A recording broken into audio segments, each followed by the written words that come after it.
Debbie, ekituufu kiri nti sigenda kusobola kulwana naawe kuba siina maanyi galwana naawe, onsinga amaanyi.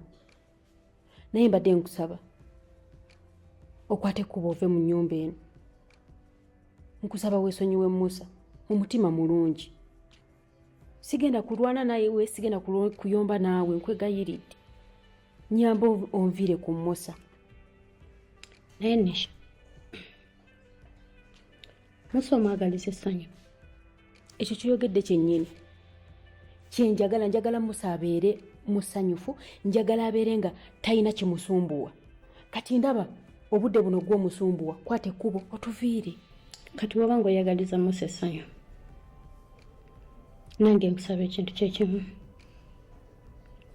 Tambula ove mu maka gange, kubanga sigenda kulaba mwami wange nga ggweera mu birowoozo buli lwakulabako omusuula mu nnyanja y'ebirowoozo, ate nga nalayira okumukuma n'ebyange byonna najja kumuwa ssanyu.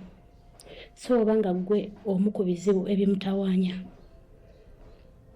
va mu maka gange, kubanga ate omanyi nnyo kyensobola okukola. So kati saagala nkukoleko lutalo, tweyise nga abateerabangako. Tambula mu mirembe, nze sigenda kulaba mwami wange ng'akogaggwawo.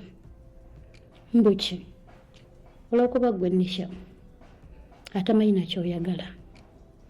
Mukwano, saagala twawukane bubi, ekyokukola okitegedde. Fuluma amaka gange.